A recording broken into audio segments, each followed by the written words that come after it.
I appreciate that a lot. And thank you, Carrie, for asking me to be with you. New Horizons, you are floating my boat. What a beautiful format. How lovely and principled, and how Alcoholics Anonymous-y. I'm loving it. Thank you so much. I have had a moment of silence, and I've asked my higher power to guide my thoughts, my actions, and my speech. That means I'm going to give 3 talks, as I was taught by Granny Pat. I am an alcoholic, by the way. My name is Ashley. There's the talk I've planned, the talk I will give, and the talk afterwards I wish I had given. And if I'm a little scared, it's just my higher power shaking the truth out of me. As Granny Pat, who introduced me to these 12 steps on the 6th of February, 2006, said to me, but guess what? That's not my sobriety date. My sobriety date is the 30th of December, 2006, and there's an interesting gap there, and I'm going to tell you a little bit about that. And I do have a home group. It is the Beacon Group. I'm calling you from Berlin, so good morning, good afternoon, good evening. And I'm looking forward to getting back to my home group and being able to participate in person. I've been doing online and phone meetings. And I do have a sponsor. I do sponsor women. I'm currently I'm reading and working step 11. I do steps 10, 11, and 12 to the best of my ability and very robustly and thoroughly. And I'm devoted to the literature of Alcoholics Anonymous. It absolutely has saved my life. And I am going to try to tell you, how I got here. It's a little bit of an unusual story, but I suppose all of us have our distinct ways of finding these beautiful rooms, and take you through my journey with the steps, traditions, and the concepts of service, because I'm a 3 legacy woman, and I have found that I have a lot of big feelings, and the concepts of service in particular really guide my behavior when I'm having big feelings. When I'm sitting at the supper table with my husband and his daughter's mom, which is a constellation in which I frequently find myself, and my fear comes up or something, I have to remind myself concept 4, participation is the key to harmony. I need to participate. So I want to make sure that I touch on the concepts too while we're together this morning for y'all. And I've got some special friends who are here, so thank you all for dialing in. So first of all, I did grow up in a multi-generational alcoholic home. My great-grandmommy was a flophouse drunk who died on the streets in Eastern Kentucky. And there's a lot about attitudes toward alcohol in my story. And when my Nana, her daughter, was told by a social worker who came to the door of my great-grandparents' home to say that her mother was dead, she said, well, what's that got to do with me? Just real indifference, because my Nana grew up with a broken heart. She was an adult child and had been abandoned by her alcoholic mother. And, there's a lot of trauma in that story. My great-grandmommy murdered her husband and ran away with her lover and burned down the family business and just did all kinds of things in her disease. And that's just the beginning of the tales of woe. And then both my parents are alcoholics. I was raised in an alcoholic home. I lived in the kind of home where when the police came, I wondered why they didn't take me with them when they left.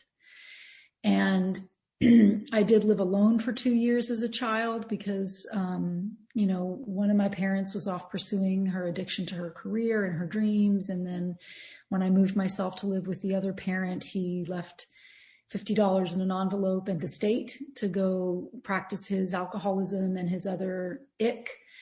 And I want to make sure that I tell you this little story about Alcoholics Anonymous, and then I'll speed it up and tell you about how I got here. But in that second year that I was living alone in an apartment, we didn't have a washer and dryer. And I was attending a private school. And I, of course, was proud. I wanted to be clean, and I'd run out of fresh clothes to wear. And I was trying to figure out where in the world I was going to wash my clothes. And I saw that there was this patio attached to my patio at the apartment. And there was this woman in a bikini and a sun hat and smoking a cigarette. And I thought, well, she looks cute. I'm going to figure out which door corresponds with her apartment and knock on it. And by golly, that's what I did. And I knocked on her door and I said, hi, I'm Ashley. Can I do my laundry? What an introduction, right? So ashamed, but also really out of choices. And this woman at the time, Maureen S., had 5 years of continuous sobriety in the program and fellowship of Alcoholics Anonymous. And she had just been working with her sponsor on how to really learn to love for fun and for free. And her sponsor had said, Maureen, just find someone to whom you can give it away. And Maureen says that the day that I knocked on her door, I was her gift from God. And she fed me, she watered me, she listened to me talk when I came home from school. She taught me how to roast a chicken. I thought she was rich because she had cable TV. She was an independent career woman. She's the type of member of AA that's talked about in our 12th step, where she was single and totally fulfilled by this program. She read books, she traveled alone, and she also looked at me at one point and she said, Ashley, I think there's a problem with alcoholism in your family. And she gave me our book to read. And I said to her, well, why don't you do something about it? And she said, well, I can carry the message, but I can't carry the person. And I didn't get here until 2006, as I said, but that's an interesting and beautiful introduction to me to the concept of recovery. And Maureen S. became my first sponsor when I came into these rooms. So I always like to acknowledge her in that beautiful way that she saved my life and basically saved me from dying of loneliness that year and abject neglect and abandonment. So my sister went to treatment for an eating disorder in 2006, and I was invited to her family program. And when I got there, they gave me all these questionnaires to fill out, including one on alcoholism. And there were 20 or so questions, and I changed my answers so that I answered yes to fewer than 5. And I didn't think that was problematic because I was answering all the softball questions. You know, do I have a cocktail before I go out? I wasn't answering the hardcore questions. Nobody had confronted me about my drinking. I didn't have consequences, all that kind of stuff. But I definitely changed my answers because I didn't want to be an alcoholic and I did not want to give up the drink. And at that treatment center, they ended up doing an intervention on me because of my adult child of alcoholic issues. And I stayed there for over 6 weeks and did a lot of trauma work. I'm a survivor of childhood sexual abuse and rape, all the abandonment, neglect, and other stuff I've talked about. And they had said to me, don't walk, run like hell to the Al-Anon family groups. So when I got out of treatment, I went straight to my first Al-Anon meeting. And the first thing I did at that Al-Anon meeting, because the topic corresponded with a recovery book that I was reading that day, was I pulled out this recovery book, which was not published by Al-Anon. And I said, oh, what a coincidence. That's the topic of the daily reading in my book. And because it was a healthy, structured Al-Anon meeting that followed the traditions, the chairperson said, oh, we only share Al-Anon published literature in this meeting. Well, I got me a resentment against the Al-Anon family groups because didn't they know I had just been to the best treatment center in North America? And by the way, I'm that person who speaks up today in a meeting, or reread the preamble, or I'll read something from the traditions or speak to the chairperson or speak to the newcomer afterwards or whatever. But anyway, I got a resentment against Al-Anon and I wouldn't go back, but I was already a woman in recovery and I knew that my life depended on my recovery. So I could go to open meetings of Alcoholics Anonymous, and I went straight to the Nooner in Franklin, Tennessee. And Steve L., who's a speaker, many of y'all know, that was his home group at the time. He wasn't his home group. His home group was the backroom group, but he came to the Nooner Monday through Friday. So I was getting some good AA. But I did some things now that I know not to do because I couldn't qualify as an alcoholic because I had changed my answers to that on that questionnaire. But I listened in those AA meetings and they read from the big book, and I read the big book. And I started to identify with the literature of Alcoholics Anonymous. It is the great obsession of every abnormal drinker that one day I will be able to control and enjoy my drinking. With that first drink, I get a sense of ease and comfort. My problems pile up upon me and they seem astonishingly difficult. And at night, because I had such extraordinary loneliness, I would read the stories in the back of the book to console myself so I could fall asleep, because I was eaten alive with loneliness when I got here, because that was the chief characteristic of my childhood, just that loneliness. And I read that story, My Bottle, My Resentments, and Me. And this guy and I had nothing in common. I mean, he said that his beard went down to his belt if he'd had a belt. But he said it wasn't what happened. It wasn't how much he drank, but it's what happened when he drank. And I thought, I am so screwed. Because I don't drink that much, but my God, it's what happens when I drink. And then I read that story in the book, I can't think of the name of it. It's towards the back. Beth wrote it, and she said, that AA taught her how to handle sobriety. And I said, so it's not so much about the drinking, but it's about getting to emotional sobriety. And I really want that. So you get the idea, because I was going to a meeting where there were good people in sobriety, and I was getting a head full of AA while I had a belly full of white wine and champagne. And I was really obsessed with that first drink. And I want to make it really clear that even though I came from a family of alcoholics, what makes me an alcoholic is that I had that obsession with the first drink. And then when I took it, I lost all power of control over how much more I would drink. And I want to give you a couple of examples about that. I was on a trip in Central America, and I decided that, by God, I was going to drink at the end of that day. And we went into this restaurant at the hotel and ordered a bottle of wine. And it was taking a very long time for the wine to come. And I was so desperate for that first drink and so anxious.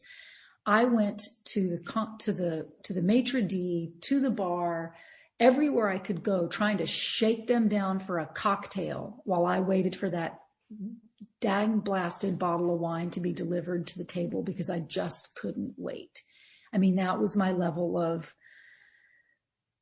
being driven for it. Now,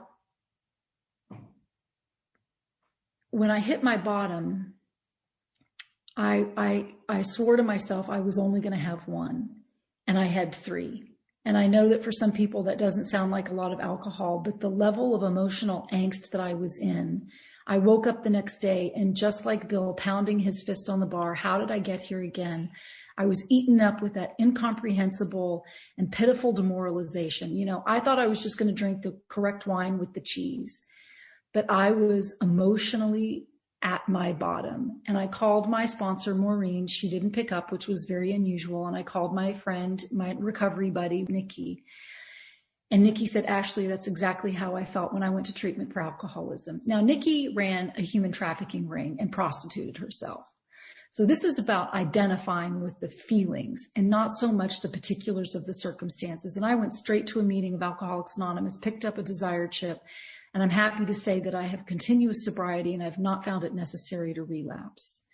And when I was asked to do my first step, I was asked to write out not only the history of my drinking, but my attitude toward alcohol, because my attitudes were so powerfully distorted, and I looked at why I was so sparkly with it, with the jewelry or a pretty dress. And it's because my dad and my great grandmommy's alcoholism was so violent, that I didn't go that way, but I easily could have. My dad once, when in front of me, got so drunk with a friend, and they were fist fighting and pulling the cabinets off the kitchen wall. And, I tried to break it up and tried to call the police, and my dad's friend called me a CUNT. And then they locked me out of the house. I didn't want to be an alcoholic like that. So I just dressed mine up, but I easily could have been in the gutter with other members of my family. So looking at my attitudes toward the institution of drinking was really an important part of my first step. And then, I had to look at how I drank alone, because I was such an isolated person. And I'm going to move on to when I took step 2, because one of the stories that I told my sponsor when I read my step 1 to her about my powerlessness and my unmanageability, and my emotional unmanageability was epic. I mean, I had suicidal ideation. I had a self-harm addiction. In our famous story in the book about acceptance is the answer, the page before he talks about acceptance is the answer, and, the proportion of expectations and all of that. The page that I identify with is when he says, if I could just control the circumstances outside of me, I might be able to calibrate what's going on inside of me. That's the sentence that floors me, because that's how I lived my life. I just needed a thermostat out there to regulate how I felt in here. And I went to great lengths to try to do that.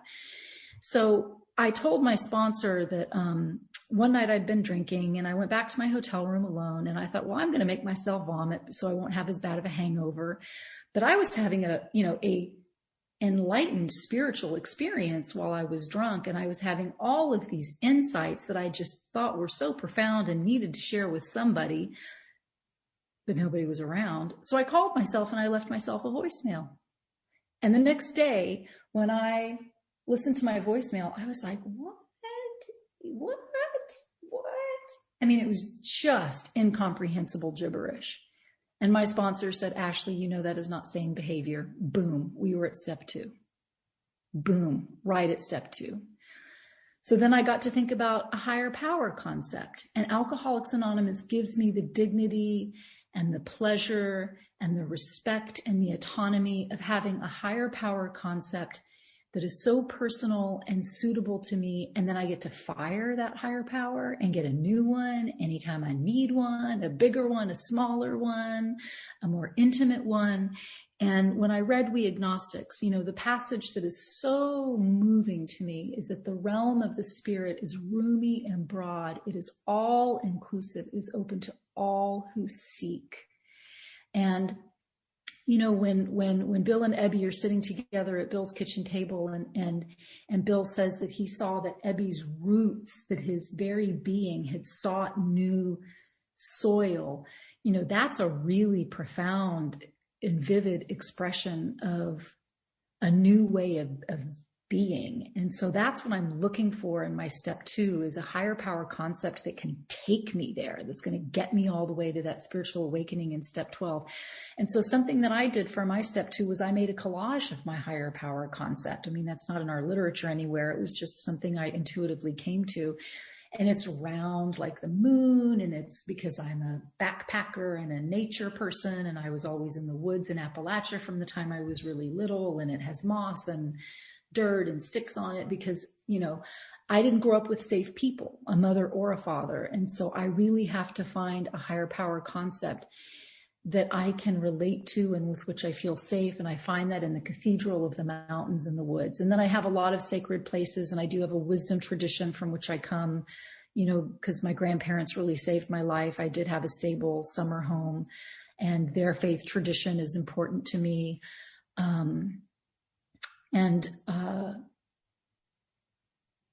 You know, and I consider sanity. I was just working step 2 today with a sponsee, and, you know, it's just peace of mind. It's just being able to have some darn peace of mind, you know. And my insanity was I did the same thing over and over again, just harder, you know, just like the shoulder against the door, just like get it harder. And, so that's a little bit about my step 2. And I do write letters to my higher power, and I often write them with my non-dominant hand. And when I finished my step 2 with my sponsor, we got on our knees.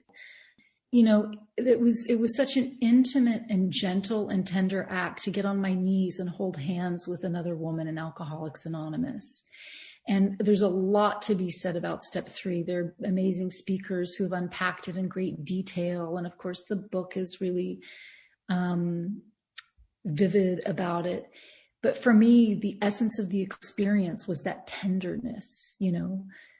By this time, my Meni was as I call her, because she's a grandmother figure to me, she was my sponsor by now. And, you know, her sweet wrinkly hand with her arthritic knuckles, and the way she kind of had to slowly make her way down to her knees. And it was tender is just the word, you know, a really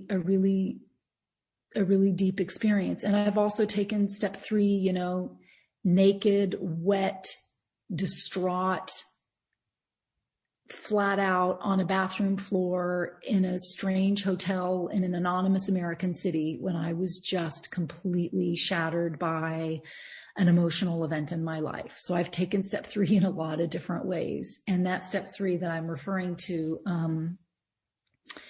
my former husband and I, we chose not to have children. And that was a very clear mutual decision. It wasn't something that I always knew was my path, was to love the children who were already here and who were suffering and who needed an advocate. And he just didn't ever want children himself. And so, but then after we had a very beautiful divorce by the grace and the power of this program and the principles of it, he had an unintended pregnancy with somebody, and he has a child.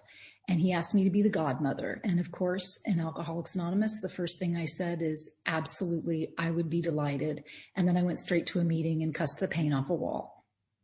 And then I had a a come apart, and I was on the phone. I had on speakerphone my spiritual giant in this program, Toby G, and my wisdom teacher and some other people. And I was just having a really hard time reconciling these things. And Toby was saying to me in these moments, Ashley, there's no passage in the book. There's no meeting, it's just down to your higher power in you. And what is your decision to be, and so that's another way that I've taken step 3.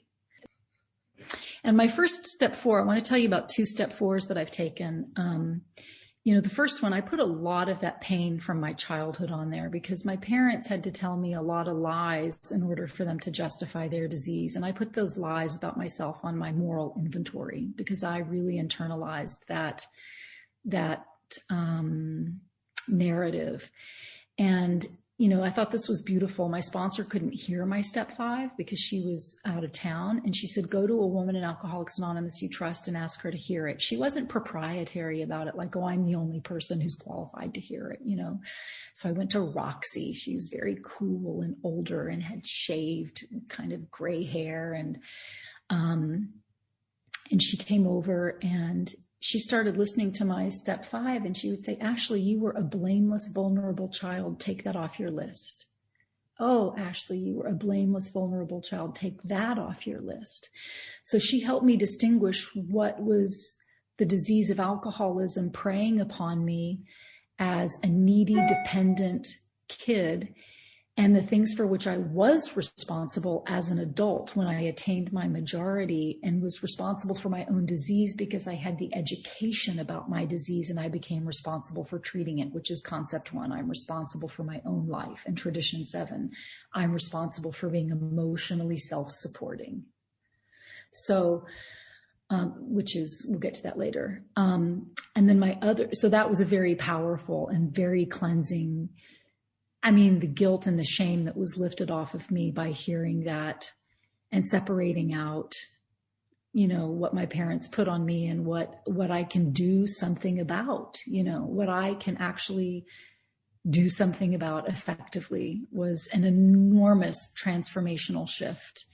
And then my other favorite step 5 that I've taken, this person had me look up the definitions of all the words, and admit means to grant access, admitted to grant access.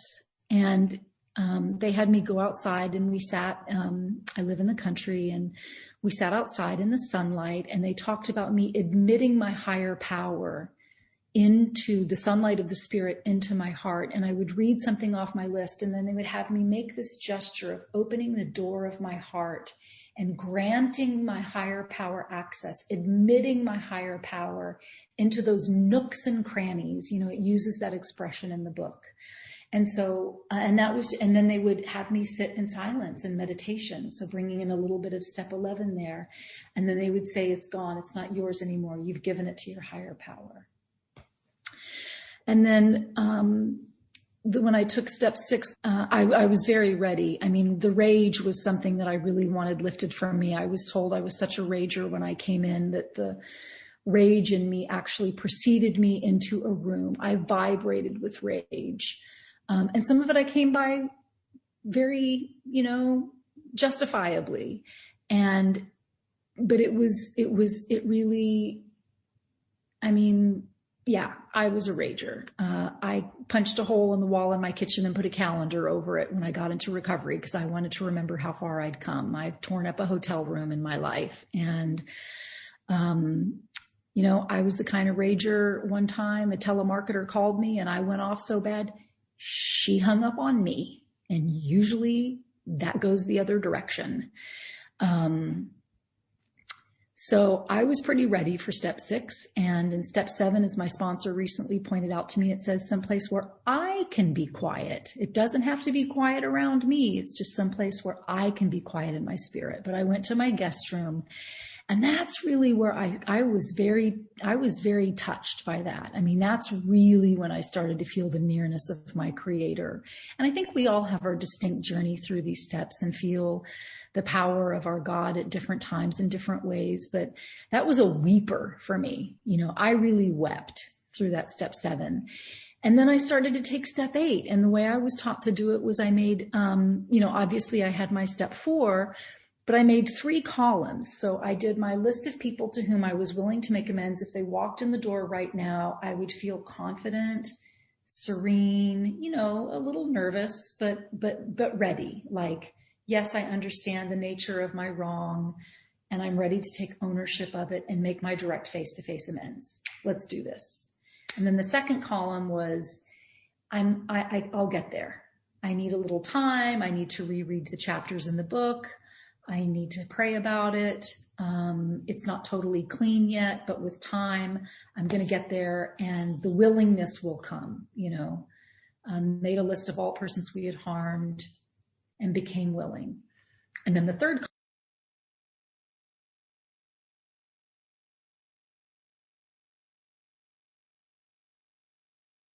my perpetrators primarily, like, no, thank you.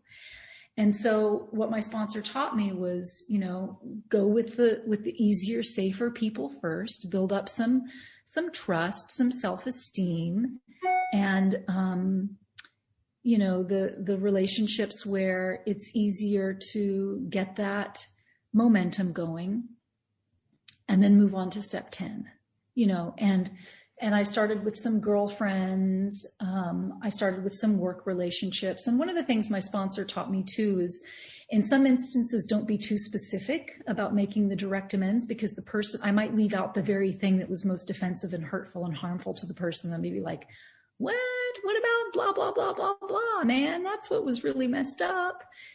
So sometimes I say, I offer my heartfelt amends for any and all wrongs I have done. And in other times I really unpack it. But the book is so divine because it gives such explicit direction for how to make amends. And I'm very disciplined with our literature. And when I'm going to make an amend, I read step 9 in its entirety in the big book of Alcoholics Anonymous, because it has all the keywords, the buzzwords, and its guidance is just, I find it totally infallible. I also talk to my sponsor. I might also talk to my spiritual director. I take a lot of guidance on how to make direct amends, and it works. And then I'll talk to you a little bit about, working step 10 and back then, and then how I do it now. And, I did start with a recovery buddy. Her name was Nikki.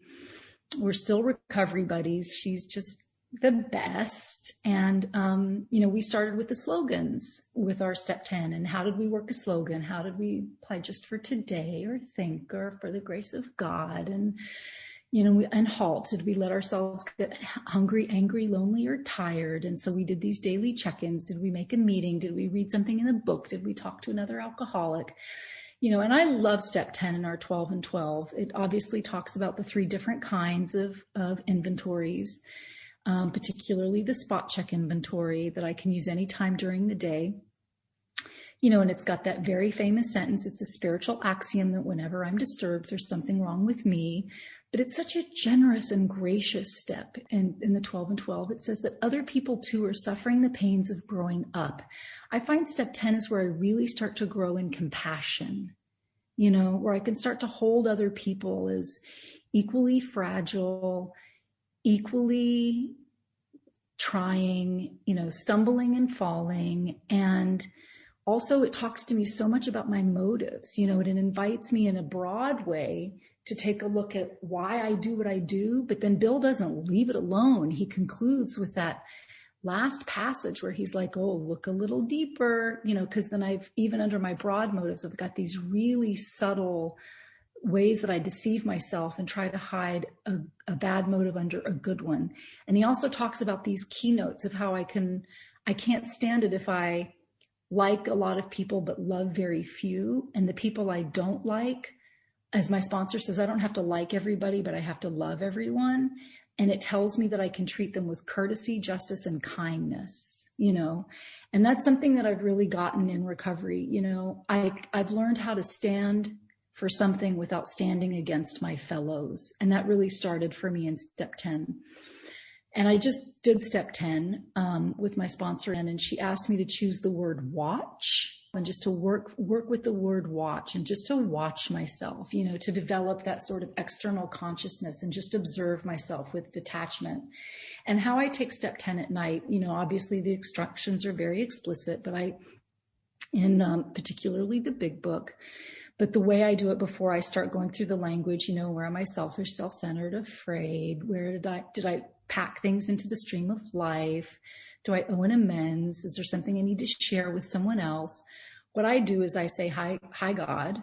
I'm a spiritual being having a human experience.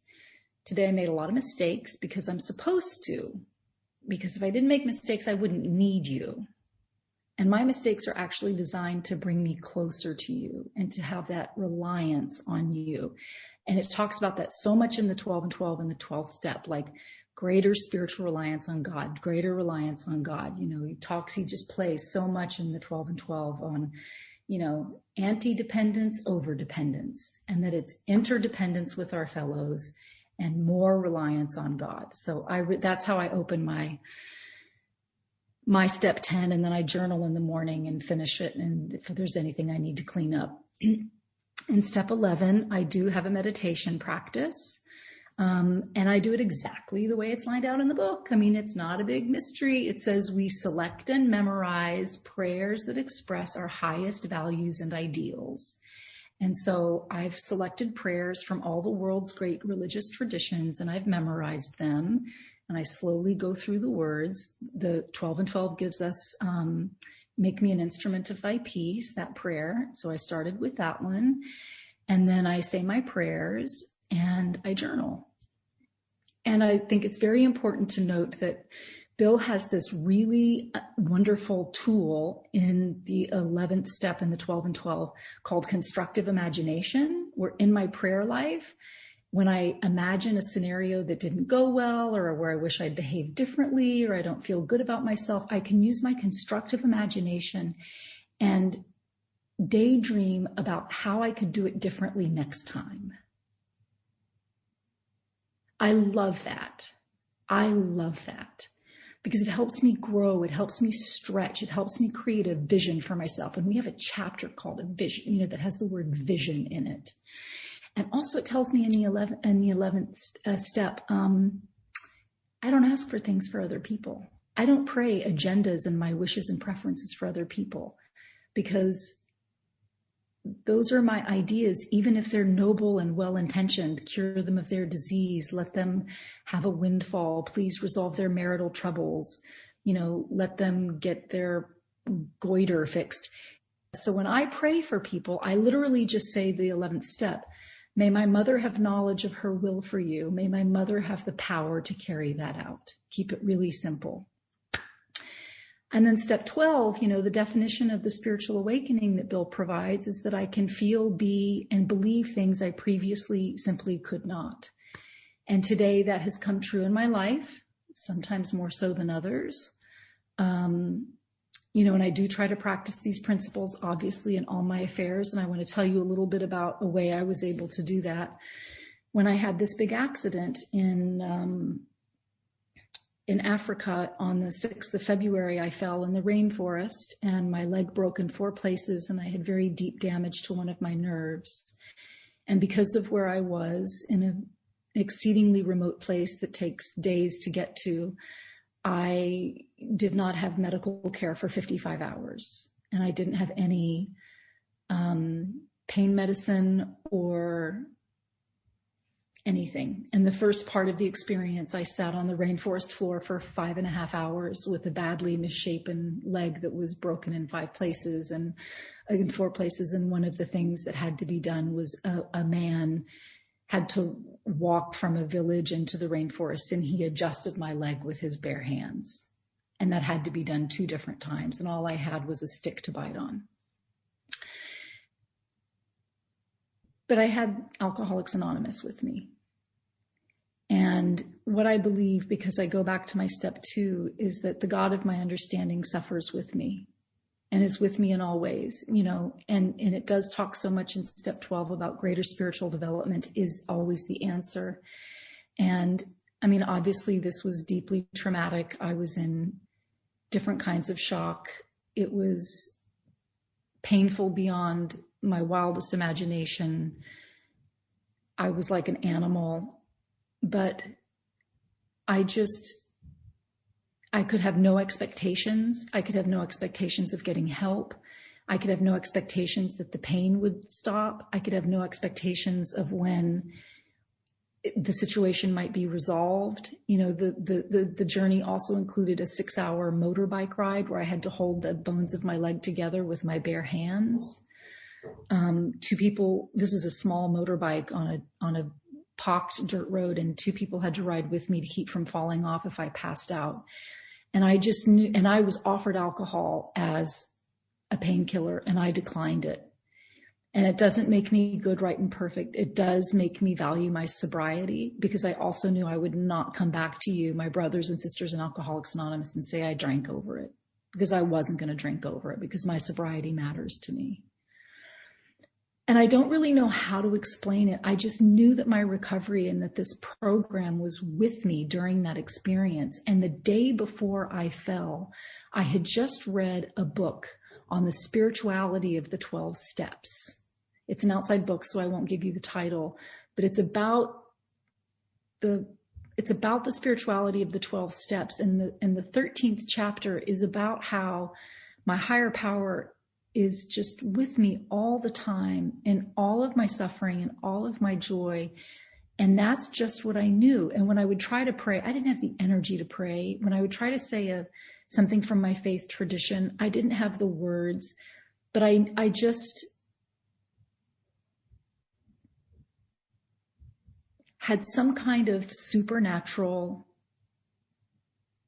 strength. And I relate it to the 12th step of AA. And there was this one moment when my partner came with the sat phone, and it didn't work because we were under the canopy of the rainforest, and he had to leave. And the person who was sitting with me said, "Oh, he'll be back in an hour." And then an hour went by, and she was like, "He'll be here in 15 minutes. He'll be here." And I said, "We can have no expectations." You know, and that's AA at work in my life in that circumstance. And there's more to that, but I'm going to move on. So that's a little bit of, that's about the steps in my life. And I just want to, briefly touch on the traditions and the concepts. So tradition 1 talks about our common welfare and our unity. And what I get out of this tradition is that, the group matters and I matter too. And I didn't learn that growing up with the family disease of alcoholism. If there was a fight in my family, it was like the family itself divorced. And in fact, at one point, my dad said, "I divorce you."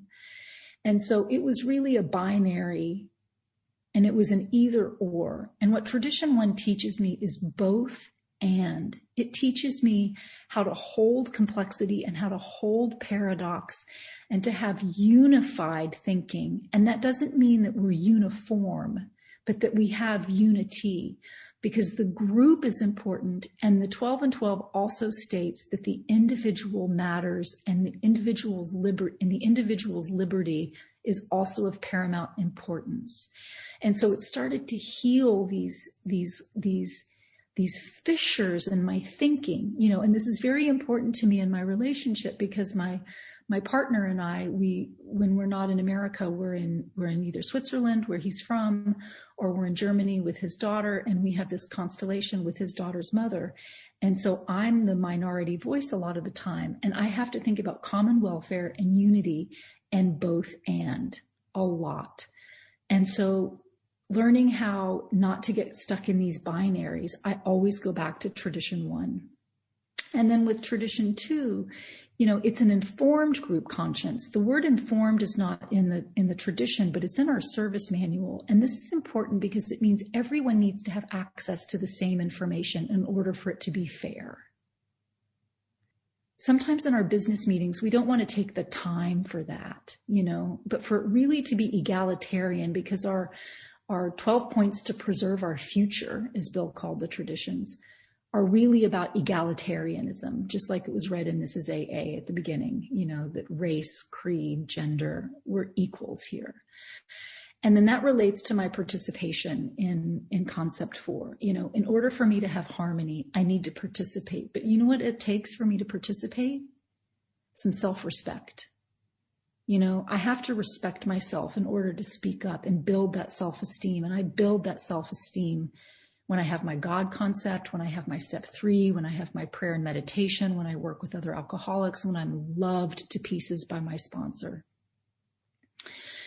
And then, I did introduce myself, and I'm just going to touch on this briefly, as an alcoholic, and then I said my name. Well, this pertains to tradition 3. When you hear that I'm an alcoholic, that's all you need to know about me. That's the great equalizer that levels the playing field. And we read tradition 8, which also applies to our professions, because we come in here as professionally anonymous. And tradition 10, we don't have outside issues, and my last name and my name can be an outside issue and a distraction. And we place principles above personalities. The original text said above, not before. And I've had a lot of challenges with that in the rooms of AA. I was treated differently when I got here. The women did not welcome me. They didn't take out a big book and write down their numbers and pass it around. People presented professional material to me in the rooms of AA. And so I learned to say, I'm an alcoholic, back off. Just treat me like someone who's a drink away from a drunk. And that's important to me. And then I want to, it's about time to close, and there's so much more to say about our beautiful concepts. And I'll just say, if you ever have the opportunity to read the general warranties of the conference, which is concept 12, it talks about having a prudent, ample reserve, which is my energy and my love.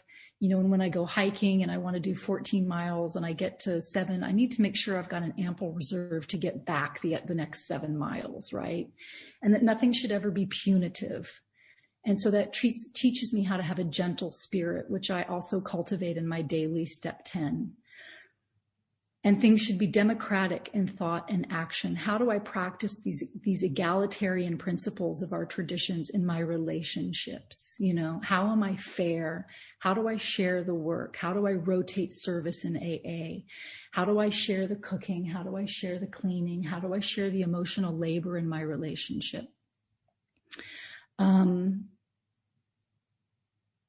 If you have the opportunity to get into the concepts, please do. I'm actually doing a concept study. I can put my number in the chat. Anyone is welcome to join it. And I'm just going to close with a reading from the 12 and 12, which is one of my favorites. And thank you so much for having me. It's been a real pleasure to share some of my story. There's more there, as there is with all of us. This is, so I don't know the exact page number because I'm reading it off my iBook, but it says, but today in well-matured AAs, these distorted drives have been restored to something like their true purpose and direction. We no longer strive to dominate or rule those about us in order to gain self-importance. We no longer seek fame or honor in order to be praised. When by devoted service to family, friends, business, or community, we do attract widespread affection, or sometimes singled out for posts of greater responsibility, we try to be humbly grateful and exert ourselves the more in a spirit of love and service. True leadership, we find, depends upon able example and not upon vain displays of power or glory. Still more wonderful is the feeling we do not have to be specially distinguished among our fellows in order to be useful and profoundly happy. In God's sight, all human beings are important. We're no longer in self-constructed prisons.